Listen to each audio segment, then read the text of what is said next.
सरकार है कि संभलती नहीं, ये क्या हो रहा है कांग्रेस का? क्यों? क्योंकि 2014 में 8 राज्यों में थी सरकार और अब ये 8 का जो आंकड़ा है गिरकर 5 तक आ गया है। 4 तक नहीं हो सकता है क्या? ऐसा लग रहा है। सरकार है कि संभलती नहीं, हल्ला बोल आज का यही विषय।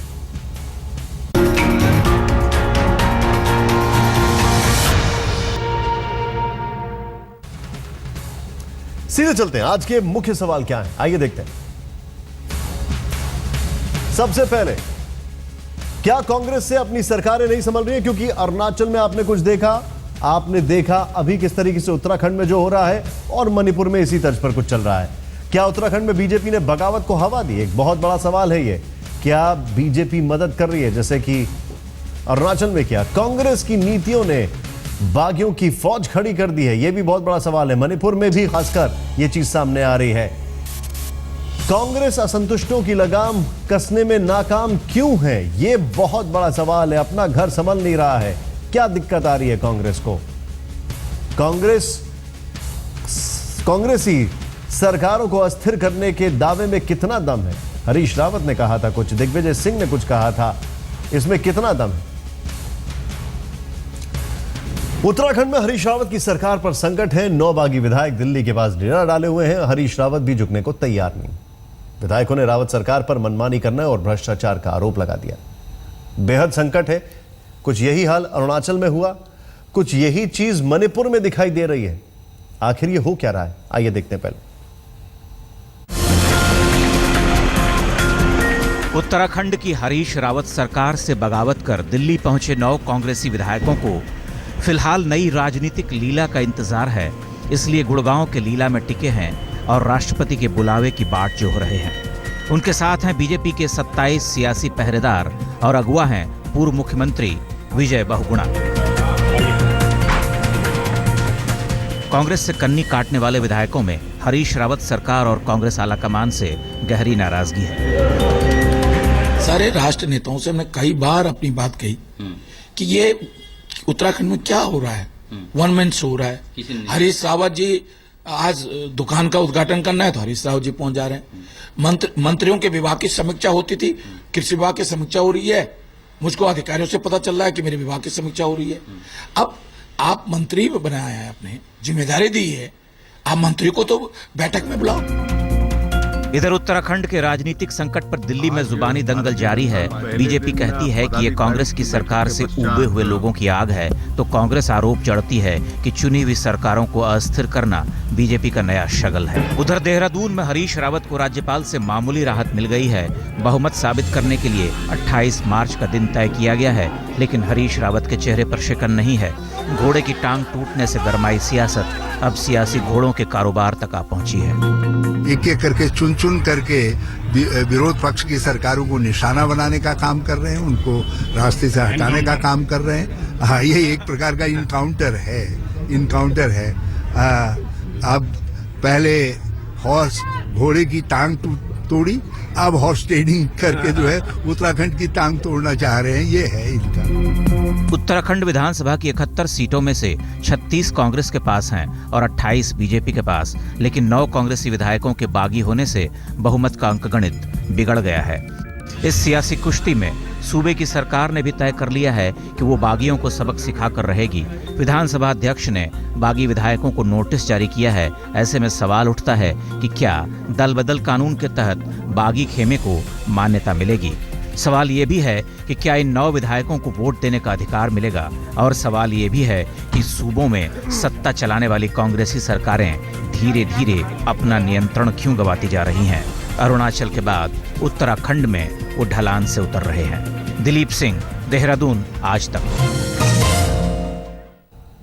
सीधे चलते हैं, आपको बताते हैं हमारे साथ हमारे खास मेहमान कौन है। डॉक्टर संबित पात्रा इस वक्त हमारे साथ, नेशनल स्पोक्सपर्सन बीजेपी। आपका स्वागत है संबित जी। हमारे साथ मौजूद है किशोर उपाध्याय, प्रेसिडेंट उत्तराखंड प्रदेश कांग्रेस कमेटी। आपका भी स्वागत है। अली अनवर जी एमपी है जेडीयू से, आपका स्वागत है। और हमारे साथ हैं वरिष्ठ पत्रकार और एनालिस्ट भी मैं कहूंगा, उर्मिलेश जी, आपका भी स्वागत है। लेकिन सबसे पहले एक छोटा सा सवाल, छोटा सा जवाब, उसके बाद डिस्कशन शुरू करेंगे। किशोर उपाध्याय जी, सरकार बचेगी या जाएगी? हम निशांत जी, कल भी हम बहुमत में थे, आज भी बहुमत में हैं और 28 तारीख के बाद भी हम बहुमत में होंगे। मैं आपको ये विश्वास दिलाना चाहता हूं। और उर्मिलेश जी को, संबित जी को और सब लोगों को मेरा प्रणाम। आपकी आवाज थोड़ी कम आ रही है मुझे। मेरा आपसे अब दूसरा सवाल है। आरोप ये लगाए जा रहे हैं, मैं आपको पूरा क्रोनोलॉजी अगर बताना चाहूं, आरोप ये लगाए जा रहे हैं कि जो विजय बहुगुणा जी हैं उनको राज्यसभा का टिकट चाहिए था, हरक सिंह रावत को कुछ बड़ी पोजीशन चाहिए थी।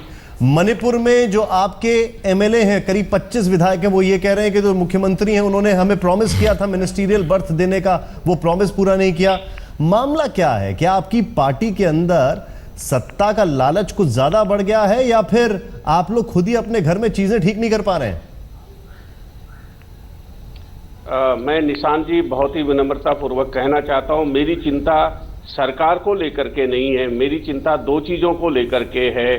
पहली चिंता मेरी ये है कि जिस एंटी डिफेक्शन लॉ को पहले राजीव गांधी जी ने और फिर अटल बिहारी वाजपेयी जी ने बनाया था, उसको परिष्कृत किया था, आज उसी एंटी डिफेक्शन लॉ को भारतीय जनता पार्टी के नरेंद्र मोदी जी, अमित शाह जी और उनके सारे के सारे लोग उस भावना को आहत कर रहे हैं। आज हमारे 70 विधायकों में 36 में बहुमत बनता है। कल अगर हम सीमांत क्षेत्र हैं, कोई भी एंटी सोशल एलिमेंट आकर के 36 लोगों को 10-15 करोड़ रुपए देकर के खरीद लेगा और यहां उत्तराखंड पे कब्जा कर लेगा, 272 लोगों को वहां दिल्ली में खरीद लेगा, फौज फटाके की कोई जरूरत ही नहीं है, पूरे देश पर कब्जा हो जाएगा। भारतीय जनता पार्टी इस तरह से देश को आज खतरे में डालने का काम कर रही है। हमारी सरकार में कोई टूटन नहीं थी, ये सबने देख लिया है किस तरह से दिल्ली से आकर के नरेंद्र मोदी जी के सारे दाएं हाथ यहां पर आकर के उन्होंने कांग्रेस के विधायकों को बस में भरने का काम किया, स्पेशल सर एक मिनट लेकर के दिल्ली पहुंचाने का काम किया। एक मिनट किशोर उपाध्याय जी देखिए, जो आप बात कर रहे हैं हमें सबको याद है शंकर सिंह वाघेला वाला एपिसोड। संबित पात्रा जी, मैं आपसे जवाब लूंगा, लेकिन उससे पहले मैं आपसे एक चीज जानना चाह रहा हूं। किशोर उपाध्याय जी, कानून पे तो आप यकीन करते हैं? बाकायदा हाई कोर्ट ने और फिर उसके बाद एक मिनट उसके बाद सुप्रीम कोर्ट ने यह कहा कि अरुणाचल प्रदेश के अंदर, मैं पहले वहां से शुरू करता हूं, प्रेसिडेंट रूल हटना चाहिए। और यह तो अभी की बात है, अब 2005 में आ जाइए। आपके लिए क्या कहा था? आपके लिए जब अली अनवर जी मौजूद हैं, जरा ध्यान दीजिएगा, जब बूटा सिंह जी मौजूद थे और मॉस्को में थे हमारे राष्ट्रपति, और किस तरीके से आर्टिकल 356 का इस्तेमाल किया गया था, तब बकायदा सुप्रीम कोर्ट ने आपकी सरकार के काउंसिल ऑफ मिनिस्टर्स पे यह कहा था कि आप सभी लोग, कोई भी चीज गवर्नर से आती है उसको काउंसिल ऑफ मिनिस्टर्स वेरीफाई खुद क्यों नहीं करते हैं पहले? तो कानून तो दोनों तरफ से आपको एक बार लताड़ चुका है। अब आप मुझे बताएं, जिस लॉ वगैरह की आप बात कर रहे हैं, अब अर्ज करें क्या आपका कहना है, जो मैंने कहा उस पर बताइए, आपका क्या कमेंट है? नहीं, मैं निशांत जी बहुत ही विनम्रता पूर्वक कहना चाहता हूं, हमने उत्तराखंड राज्य जो है वो आंदोलन से और कुर्बानियों से प्राप्त किया है। सर मेरा सवाल कुछ और है, मैं कानून की बात कर रहा हूं, 2005 से लेकर 2016 तक के कानून की बात कर रहा हूं मैं अभी तक। मैं एक निवेदन कर रहा हूं आपसे, क्या कल अगर किसी ने कुछ गलत किया तो आज हमको ये छूट मिल जाती है कि हम आज गलत करें? सर मैं गलत सही की बात ही नहीं कर रहा हूं, मैं तो बात कर रहा हूं कि क्या कानून से ऊपर है सब कुछ। यहां पर भी आपको गवर्नर ने टाइम दे रखा है। नहीं, कोई वहां पर आपके गवर्नर, उस टाइम पे गवर्नर को बकायदा लताड़ा गया था, सुप्रीम कोर्ट ने डांट लगाई थी। और अरुणाचल प्रदेश में बकायदा सुप्रीम कोर्ट ने यह कहा है, जो मैं कह रहा हूं वो मैं खुद नहीं कह रहा हूं, सुप्रीम कोर्ट ने यह कहा है। वो सुप्रीम कोर्ट ने कहा और गवर्नर उसमें पार्टी बन गए थे। मैं बधाई देना चाहता हूं के पॉल साहब को कि वो कहीं कोई पार्टी नहीं बने, जो एक संवैधानिक जो नियम कानून कायदे हैं उस तरह से वो चल रहे हैं। आप मेरे सवाल का जवाब नहीं दे रहे, मैं आपके पास फिर से आ रहा हूं। डॉक्टर पात्रा, जो इन्होंने आरोप लगाए वो, और दूसरा डॉक्टर पात्रा, हम सभी लोग फिल्मों को पसंद करते हैं। आपको याद होगा बड़ी पुरानी एक फिल्म थी जॉनी मेरा नाम, उसमें प्रेमनाथ देवानंद को हेमा मालिनी के पीछे लगाते हैं और फिर एक डायलॉग बोलते हैं। वो डायलॉग मुझे जरा आपके ऊपर, आपकी पार्टी के ऊपर थोड़ा सा मुझे कुछ पॉइंट ऑफ रेफरेंस है। देवानंद को प्रेमनाथ बोलते हैं कि वो मदद कम मांग रही थी, तुम मदद ज्यादा दे रहे थे। अरुणाचल में आप मदद ज्यादा दे रहे हैं, यहां पर उत्तराखंड में आप मदद ज्यादा दे रहे हैं, क्या मामला है सर? देखिए, फिल्मों को तो खैर अभी बाद में देखेंगे, मगर जो मेन मुद्दा है, उपाध्याय जी ने एक बड़ी बात कही अभी। इन्होंने कहा कि अगर 272 एमपीज को कोई खरीद ले आके और सारे विधायकों को खरीद ले 10-15 करोड़ देकर। देखिए, आप खुद राजनीति में हैं, यहाँ जेडीयू के सांसद अली भाई बैठे हैं, वो भी राजनीति में हैं। हम लोग राजनीति को इस प्रकार क्यों सोच रहे हैं कि सब यहाँ बिकाऊ हैं, 272 एमपी बिक जाएंगे और सारे विधायक बिक जाएंगे? आपके विधायक बिकाऊ हैं क्या? आप बताइए, खुद आप तो अध्यक्ष है पार्टी के, मैं आपसे पूछता हूं, आपके विधायकगण बिकाऊ हैं क्या? वो बिक जाते हैं? मैं आपको यहां सीना ठोक के कहता हूं, हमारा कोई भी सांसद, हमारा कोई भी विधायक बिकाऊ नहीं होते हैं हर पार्टी में। कल्याण सिंह जी का आपने उत्तर प्रदेश वाला हाल देखा हुआ है। मैं आपके समय नहीं बोल रहा था, मैं आपके समय नहीं बोल रहा था, आप कृपया सुन लीजिए। उसके बाद देखिए, अगर आपकी पार्टी में जयचंद है तो आप, अमित भाई मैं सुन रहा हूं। जी, अगर आपके पार्टी के अंदर जयचंद हैं तो आप अपनी पार्टी के जयचंदों को संभालिए ना। आपके पार्टी के जयचंदों के लिए हमारे तरफ इशारा क्यों कर रहे हैं? हमारे पर क्यों चिल्ला रहे हैं? आपने सही कहा, आपके पार्टी के अंदर जयचंद हैं। अब ये क्यों है? ये फिर आप नहीं सुन रहे हैं? सर सुन लीजिए, आप क्या प्रॉब्लम है। निशांत जी ने बिल्कुल शुरू से जो डिसेक्शन आरंभ किया, मैं बताता हूं निशांत जी, कांग्रेस में ऐसे क्यों हो रहा है। जब अरुणाचल प्रदेश में यही विषम परिस्थितियां हुई, नवम टुकी की सरकार गिरी थी और खुद इनके लोग वहां से अलग हुए थे, बिल्कुल हूबहू यही डिबेट चल रहा था। भारतीय जनता पार्टी के ऊपर किस प्रकार के ताने कसे जा रहे थे, राहुल गांधी क्या कह रहे थे, आपने हमने सुना। मगर उसके बाद सुप्रीम कोर्ट ने क्या कहा, यह भी आपने अभी उस वर्डिक्ट को सुना कहा, और हमने अच्छी तरह से सुना है कि सुप्रीम कोर्ट ने उस सरकार के विषय में टिप्पणी की और हम जो कह रहे थे उसी के पक्ष में सुप्रीम कोर्ट ने कहा। बड़ी बात है कि जो फिलॉसफी भारतीय जनता पार्टी की है, nation first, party second, self last. आप देश को तो आगे रखिए, आप राष्ट्र को तो आगे रखिए, आप अपने प्रदेश को तो आगे रखिए। आप पहले अगर अपने आप को आगे रखेंगे, उपाध्याय साहब आप खुद बताइए, 36 आपके एमएलए हैं, 26 एमएलए तो विगत 1-1.5 वर्षों में खुद आप ही के एमएलए धरने पे बैठे हुए हैं, आप ही के पार्टी के करप्शन के मामलों के खिलाफ हमने बिठा दिया उनको। डॉक्टर पात्रा, आपके बहुगुणा साहब तो भारतीय जनता पार्टी से कोई लेना देना नहीं है। मैं आपको रोकूंगा। मुझे मैंने आपसे मैं सर आपके पास भी आ रहा हूं, मेरे पास और भी पैनलिस्ट है, लेकिन डॉक्टर पात्रा मेरा सवाल ये था कि वो मदद कम मांग रहे थे, आप मदद ज्यादा दे रहे थे। जयचंद का आपने जिक्र किया, ये सारे जयचंद आखिर बीजेपी की गोदी में जाके क्यों बैठ जाते हैं? मेरा सवाल ये था। अभी ये लोग यहां पर बैठे हुए हैं दिल्ली में, गुड़गांव में, ये आपके पास आके आपके जो है पार्टी अध्यक्ष से मिलना चाह रहे हैं। वहां पे भी अरुणाचल में आपने बाद में सपोर्ट किया। मेरा सवाल वो था, आप मेरे सवाल का जवाब जरूर दीजिएगा। मैं वापस आ रहा हूं। और अली अनवर जी, ब्रेक के बाद 2 सवाल मेरे। पहला सवाल ये कि आखिर बार बार कांग्रेस जो कह रही है, कांग्रेस अपने घर को संभालने में क्यों नाकाम हो रही है? क्या सत्ता का लोभ इतना ज्यादा बढ़ गया है अंदर पार्टी के अंदर? एक दूसरा सवाल मेरा था शब्द जी से, वो ये था कि सारे जयचंद आखिर बीजेपी के पास ही आके क्यों बैठ रहे हैं? ये भी एक सवाल था। लेकिन उससे पहले आप दोनों ने अपना जवाब दिया, सबके पास आएंगे, हम फिर से आऊंगा। बल्कि अली अनवर जी, मेरा सवाल यह है, 2005 में जो बूटा सिंह जी और फिर जो कुछ भी हुआ, तब यूपीए की सरकार थी, तब आपको पता है क्या हुआ था। अभी इस दरमियान माझी का एक एपिसोड था, उसमें भी कई जगह आरोप लगे बीजेपी के ऊपर, तब भी आप लोग भुगत भोगी हैं। अभी की जो पॉलिटिकल सिचुएशन है, इसका एनालिसिस अगर किया जाए तो आप इसको कैसे देखते हैं? क्या राजनीति सिर्फ और सिर्फ एक मौका परस्ती हो गई है? देखिए निशांत जी बिल्कुल सही कह रहे हैं। व्यक्ति के लिए ही नहीं, पार्टियां भी, और खास करके जो रूलिंग पार्टी होती है, उसको इस तरह का मौका मिल जाता है। हर तरह की ताकत से वो लैस होती है, गवर्नर का इस्तेमाल करती है, और भी हॉर्स ट्रेडिंग वाली बात होती है।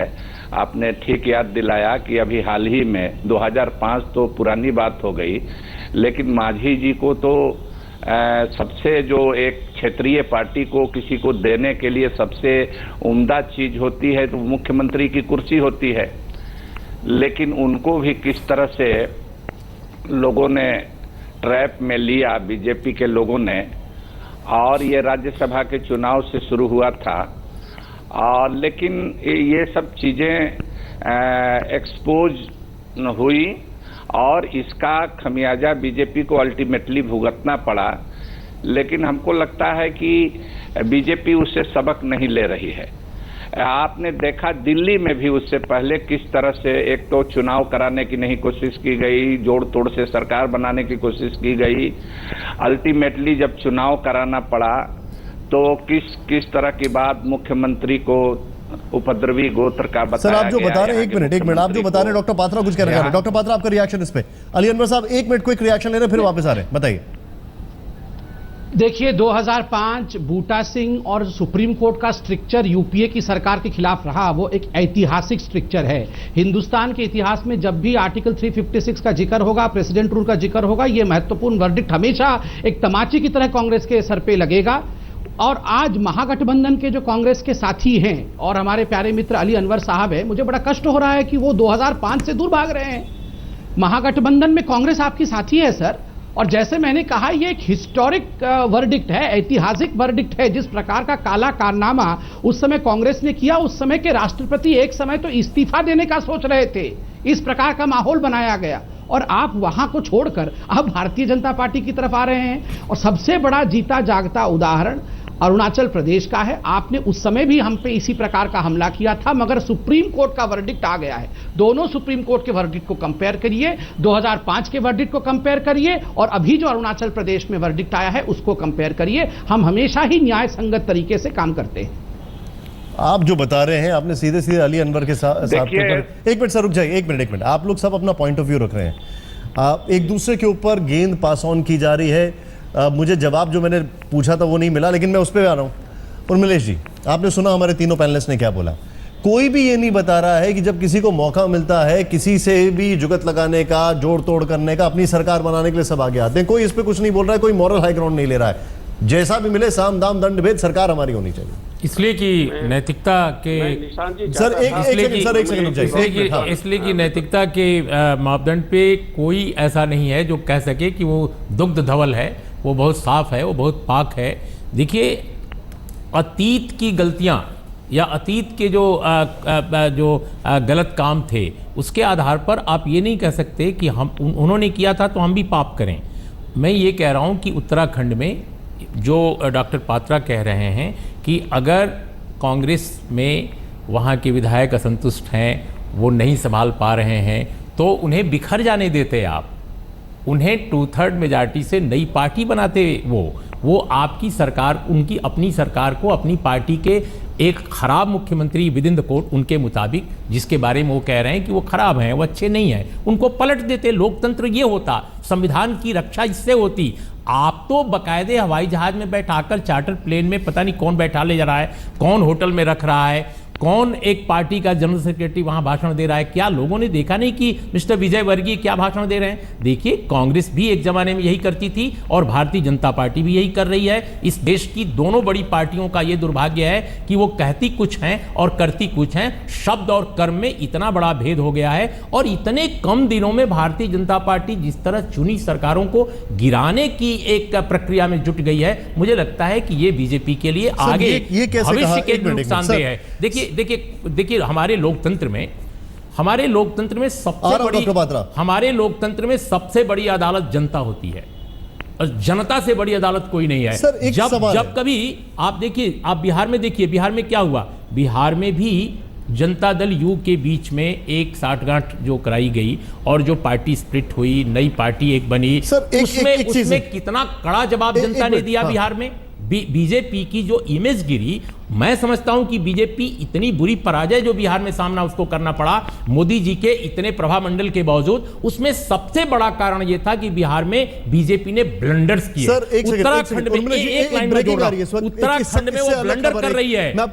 तो हल्ला बोल में अब बात करेंगे एक आखिरी बार कि आखिर ये हो क्या रहा है, इसका क्या समाधान है, क्या मॉरली कोई कुछ यहां पर स्टैंड लेगा। लेकिन उससे पहले आपको बता दें इस वक्त एक और बड़ी खबर आ रही है। बड़ी खबर हमारी स्क्रीन पर यह आ रही है कि बीजेपी की नेशनल एग्जीक्यूटिव जो हुई है, इसमें क्या कुछ कहा है प्रधानमंत्री ने, आइए आपको दिखाते हैं। बीजेपी बैठक में पास गया, असहमति होनी चाहिए लेकिन अलगाव नहीं, यह कहा गया है। यह भी कहा गया है कि कम्युनिस्टों से ज्यादा कोई असहनशील नहीं। केरल पश्चिम बंगाल में हो रही घटनाएं इसका सबूत है। सरकार का एकमात्र एजेंडा विकास है। प्रधानमंत्री ने कहा कि 22 महीनों में भ्रष्टाचार का एक भी आरोप नहीं लगा है। राष्ट्रीय कार्यकारिणी में बोले प्रधानमंत्री मोदी।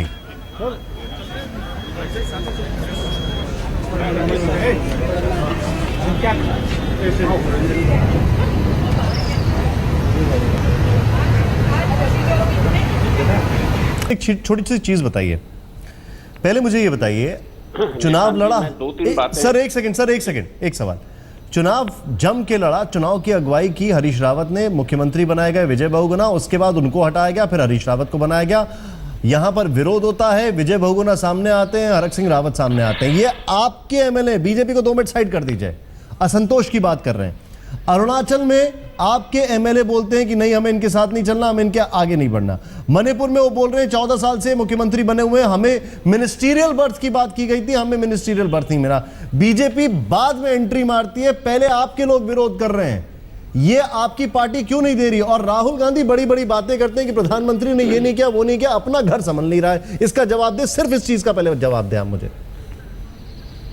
नहीं निशांत जी, इसमें कैटलिस्ट की भूमिका भारतीय जनता पार्टी और नरेंद्र सर, मोदी आप जी भूमिकाएं निभा छोड़ रहे हैं। दीजिए, आप अपना घर संभाल नहीं रहे। इसका मतलब आज की तारीख में आप लोग इतने कमजोर हैं कि आप अपने आप कुछ मैनेज ही नहीं कर सकते। बीजेपी फूंक भी मार देगी तो आपका घर बेकार जाएगा।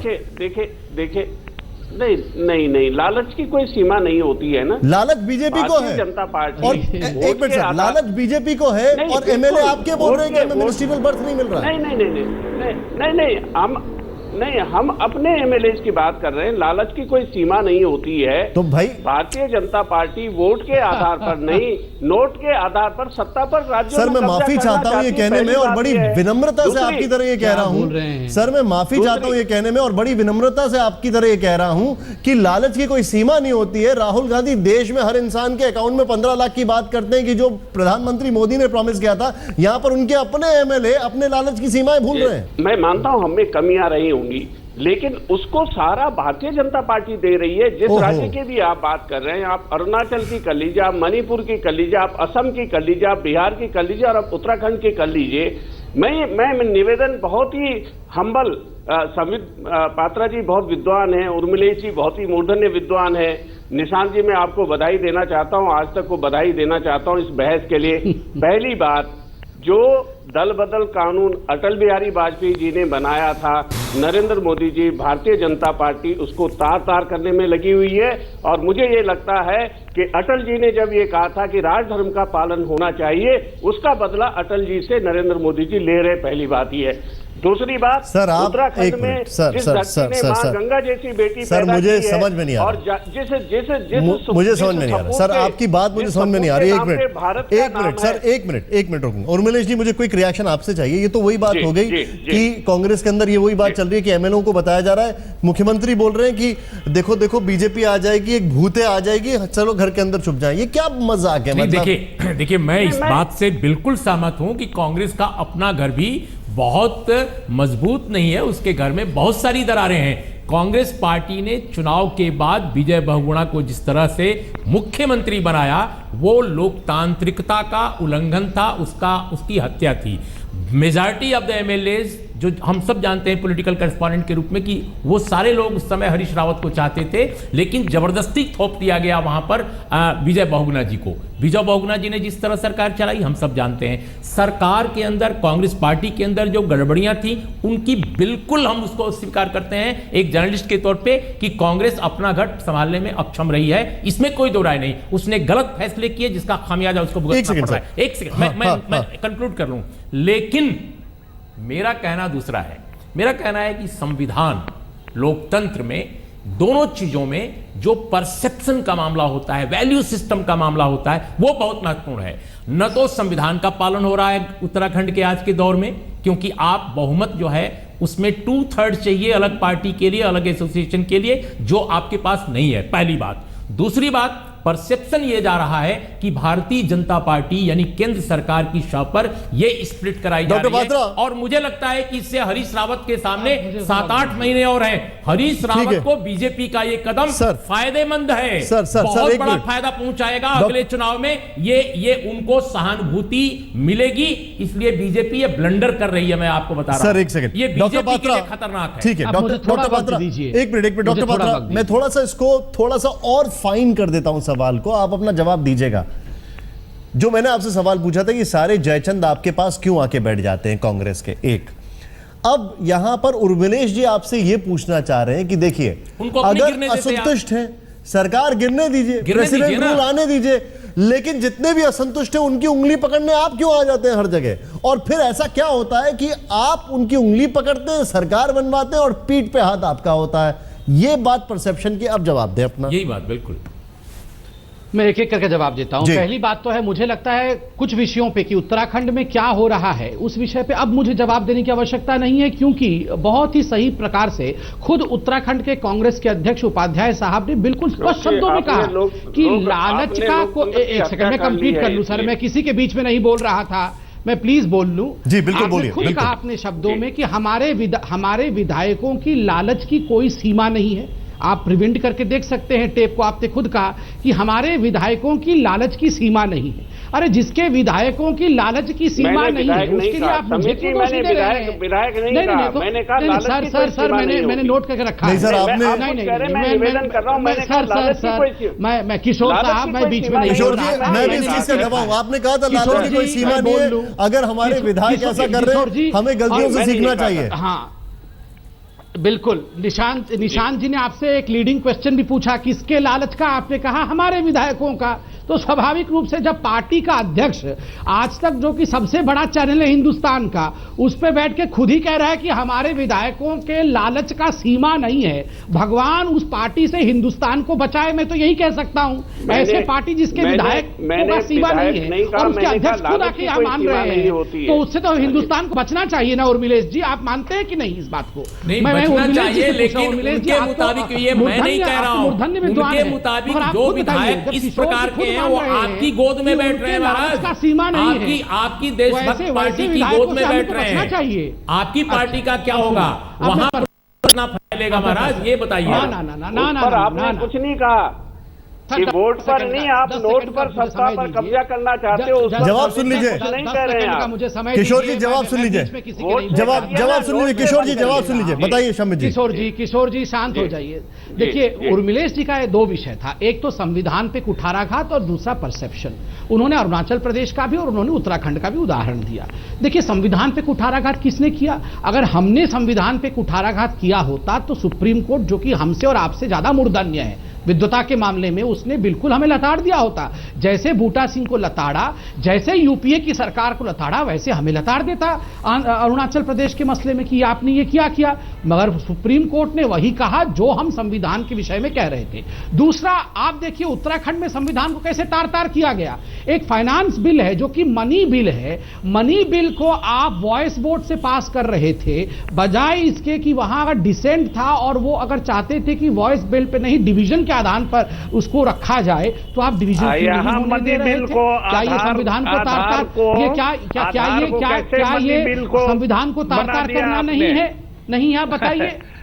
नहीं, 36 कांग्रेस विधायकों में थर्ड जो होता है वो 9 नहीं होता है। एक सेकंड सर, एक second doctor Patra, doctor Patra एक सेकंड सर, एक मिनट डॉक्टर पात्रा, आपने कानून की बात की और इसी से मैंने शो की शुरुआत की थी कि बूटा सिंह को 2005 के, बल्कि 2005 में जो एक्शन लिया था उस पर सुप्रीम कोर्ट ने बूटा सिंह को लताड़ा था, और अभी 2016 में बकायदा सुप्रीम कोर्ट ने कहा कि हां यहां पर जो है जिस तरीके से प्रेसिडेंट रूल है उसको हटाया जाए। आपने कानून की बात की, लेकिन डॉक्टर पात्रा क्या आप ये कहना चाह रहे हैं कि जब कांग्रेस का कोई एमएलए कांग्रेस से असंतुष्ट होता है और बीजेपी के पास आता है तो आप उसको बोले कि देखो जो करना कानूनन करना, सरकार बनाने में जब टूट के आओगे तो हम तुम्हारी मदद करेंगे? क्या आप ये कहना चाहते हैं? क्या आप ये परसेप्शन करना चाहते हैं कि आपके लिए, मतलब आप जनता के बीच में क्या मैसेज दे रहे हैं कि आज उसी एमएलए के खिलाफ आपका एमएलए भी चुनाव लड़ा होगा, लेकिन जब आपका एमएलए चुनाव हार जाता है और ये एमएलए अपनी पार्टी से असंतुष्ट हो जाता है तो आपके सारे मॉरल वैल्यू साइड हो जाते हैं,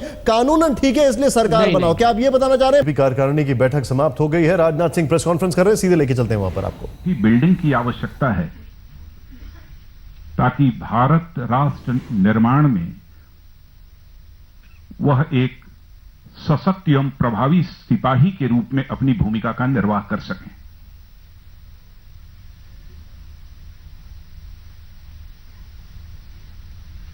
यानी उनका यह भी कहना था कि भारतीय जनता पार्टी के कार्यकर्ता रचनात्मक सोच के साथ काम करें, गांव, गरीब, किसान, दलित, पिछड़े यानी समाज के सभी वर्गों तक हमारे कार्यकर्ताओं की पहुंच होनी चाहिए।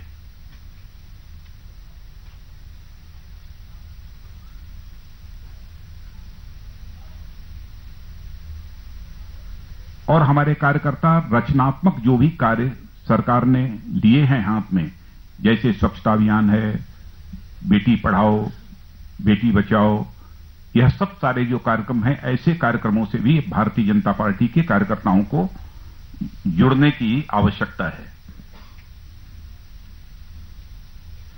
उन्होंने महात्मा गांधी जी का भी उदाहरण दिया कि धरती से जुड़े हुए मुद्दों को गांधी जी लेते थे, लेकिन वह भारत की आजादी की लड़ाई के साथ उसे वह जोड़ते थे। और महात्मा गांधी के साथ भारत के लिए आजादी हासिल करने हेतु जनाधार निरंतर इसी प्रकार के कार्यक्रमों के माध्यम से बढ़ता चला गया। हमें अपना डिस्कशन बीच में ही रोकना पड़ा क्योंकि बीजेपी की राष्ट्रीय कार्यकारिणी की बैठक चल रही थी और उसके बाद प्रेस कॉन्फ्रेंस। लेकिन आपको बताना चाहेंगे कि कुछ सवालों का जवाब नहीं मिल रहा है और वो ये है कि असंतुष्ट कहां से खड़े हो जाते हैं, उन असंतुष्टों को कौन मदद करता है और इतनी मदद करने के लिए क्यों आगे रहते हैं। और सबसे बड़ा सवाल यह है कि इस देश में क्या मौका परस्ती बहुत ज्यादा हो गई है राजनीति में। उर्मिलेश जी बहुत बहुत शुक्रिया, हमारे सारे मेहमानों का बहुत बहुत शुक्रिया। फिलहाल वक्त एक ब्रेक का, लेकिन ब्रेक के बाद कहीं मत जाइए।